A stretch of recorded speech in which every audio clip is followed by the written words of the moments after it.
And that seems to be a theme. Even the wrestler that passed this past Saturday, John Haber, Brody Lee, like I didn't know he was sick. He just wrestled a match a couple of months ago and he was out. Everyone thought he was hurt or quarantining to go wrestle in Japan. He said he wanted to go wrestle in Japan. I didn't know he had a lung issue. And then he passed away. That just tells you nothing but good things people have said over the internet the last couple of days about it. And even with Chadwick, nothing but good things. So yeah, that's the one that affected me. And there's tons of people that had passed away, and you just go, wow, like The Rock's dad, Rocky Johnson, one of the first black WWF champions. Ruth Bader Ginsburg, fucking the original Darth Vader, David Provis, even though he was problematic. The original Boba Fett, Alex Trebek. Alex Trebek. You forgot about Alex Trebek. Jesus Christ, man! Like how my knowledge grew watching Jeopardy, and I had to say, back in the 70s, he had the coolest fucking mustache. And the coolest look. I thought he was Puerto Rican. Alex Trebek. He was like, no, he's right. Canadian. The knowledge, like the millions of people that sort of their portal to this, before the days of the internet, their portal to like, knowledge, world history, world culture, art, literature, sports was through Jeopardy. And you can't separate out Jeopardy from Alex Trebek. You can't spread out. You can't separate out Alex Trebek from Jeopardy. That one sucked. Yeah, Sean Connery, fucking David Stern. It took the NBA. Like everyone talks about Magic and Larry and Michael Jordan. It's like David Stern was the one that helped, along with them, take the game global. Like before my time, before like my parents' time, used to tell you that like you saw a little bit at The Last Dance. Even though Michael embellished it a little bit, it was like, oh, it was nothing but cocaine and whores in the NBA. Okay, there was some cocaine, there was some ladies of the night there, but the NBA was a second-tier league. Second tier. The NBA Finals was on tape delay in the 70s. Tape delay. That changed. And David Stern was right there. And that's just cracking only a few. Tons of people to fucking pass away. I mean, we can have one of these like in memorandum conversations every year, and they do at the Oscars and at the Grammys and everything. They touch on people that passed. But like, a year like this, it just hits even harder. But here, let's cover just a few more topics that happened this year. Yeah, let's run down the list. Half of Australia burned at the beginning of the year. Yeah. What the fuck, millions of animals died, and like hundreds of thousands of people just straight up lost their home, and that happened. Yeah, those pictures of those burnt koalas. Just me too. I teared up. This was before COVID, so we don't even really remember it. That's how bad a year this has been. We almost went to war with Iran. So let me just give you a really quick personal story of how that affected my life. In February, I'm sorry, late January, I had plans on going to Turkey. This is before COVID hit the world. I had plans on going to Turkey to visit family, and I had a call with my mom one day. She's like, don't come. Who the hell knows what's going to happen with this Iran stuff? Literally, I remember being on the Red Line platform, going to work, waiting for the train, and having this conversation with my mom because they're 8 hours ahead. So I call them early in the morning, and she's like, "You never know what's gonna happen. Just don't travel right now."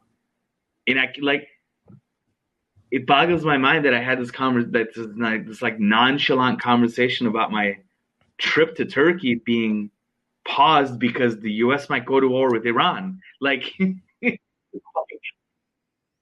yeah, that happened. Oh my god. Yeah, just chime in with any thoughts on any of this as I go down the list here. Yeah, that was fucking scary, and over the dumbest fucking reasons over the fucking world that we're going to war with Iran. Like, what the fuck? From Mister, let's stay out of foreign wars. I mean, we just like assassinated a general for no rhyme or reason. Just just a decision made, an impromptu decision. We almost went to war with another country. Donald Trump got impeached. Exactly. Yeah. Yep. So that's the thing. I knew it wasn't going to stick. You know, it wasn't going to. So did most people, but like an impeachment is a serious thing, and it happens this year. Harvey Weinstein was found guilty of his crimes.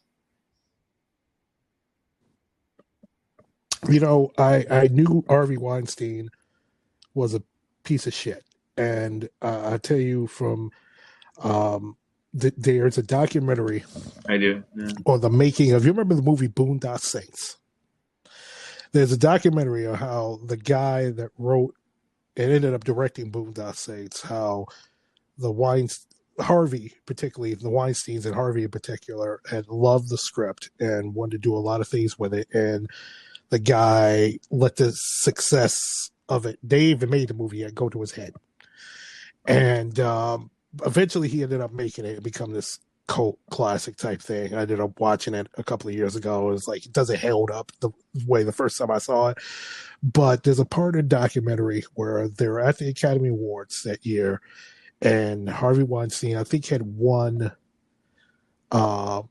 Best Picture for Shakespeare in Love, and the only thing he could talk about is, from his words, that asshole who wrote Boondock Saints. He just won an Academy Award in a year where you have 5 movies that any one of them could have won the Academy Award. If you remember, it was Shakespeare in Love, Saving Private Ryan that should have won, The Thin Red Line, Life is Beautiful, Elizabeth. He beat 4 other movies, and all he could talk about is that one guy that wrote Boondock Saints. Mind you, that falling apart was that guy's fault, but he ended up getting his shit together and making the movie, and then ended up making a sequel. But all he could talk about is that. That tells me what type of vindictive asshole Harvey Weinstein was. So when all this shit came out about him harassing, trying to rape one girl, trying to do all this shit, I was like, good riddance. Go away typical. I knew it. Never come back. Go the fuck away. Fuck you. Yep, I hope. Yeah, exactly. Hope you die. A massive explosion happened in Beirut that killed almost 200 people and essentially leveled like 10% of a city. You know, not to oh boy, not to be someone who's like pleasured by gore porn, as they say, but like that was one of the most spectacular explosions I've ever seen on film. Jaw-dropping, actually. A country that's already economically devastated because of COVID, and even prior to COVID, because of incompetence, malfeasance, and corrupt politicians, just let essentially a toxic and deadly cache of explosive munitions or whatever the hell exploded sit there for 7 years until one fire sparked off an explosion leveling, like I said, like 10% of the of the city and leaving thousands of people homeless. None. Incompetence knows no borders. So that happened. Zero. Then what do you want to call it? We already covered Kobe. Oh, Brexit finally fucking got signed. I don't know if that's a good thing or a bad thing. That's I don't know. It's just I thought they were going to have no deal, and we're going to watch the United Kingdom split in three. I thought Scotland was going to finally call for independence, and Northern Ireland would be united with Ireland, but it still could happen. I don't know. It's still good for the super rich of Britain, bad for the workers. Okay. Massive protests happened in Hong Kong and are kind of still happening, which, I don't know, what do you think about that?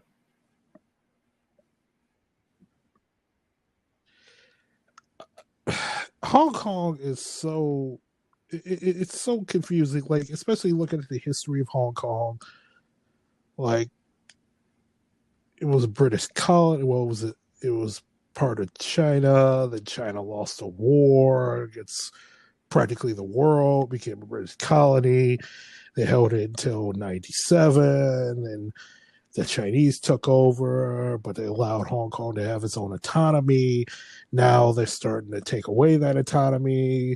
There's still a movement for independence. I'm with the people of Hong Kong to have self-determination. It's just such a convoluted history. This is how the Chinese act. The Chinese government, not the Chinese. The average worker in China does not have any say in their government. Just keep on marching, man. Keep on marching, and I hope the next administration shows support for the Hong Kong protesters. I think we as a country dropped the ball on that this year. We can go down the list on and on. So many other things happened. Jetliners crashed in Tehran. Pakistani airline went down. There's massive flooding in India that left. What was the number here? Hold on a second. I have to give out this number because it kind of fucking shocked me when I saw it. Leaving 4 million people homeless in India and Nepal. That's insane. Obviously, the death toll from COVID is almost 800,000 people this year.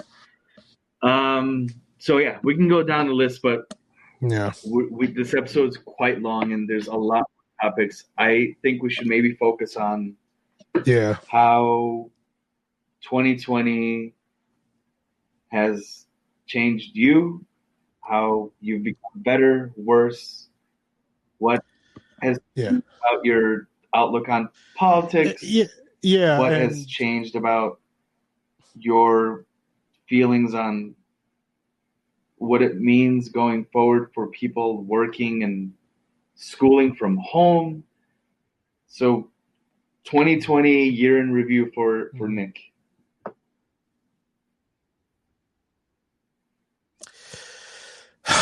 I'm not gonna lie, it changed me. It made me more angry, more cynical. I haven't admitted this. Better to admit it to anyone, but it's bad. Made it on a podcast. I've been having slight panic attacks every once in a while, worried about, do I have COVID or not? Am I going to see my friends or not? What the hell's going on?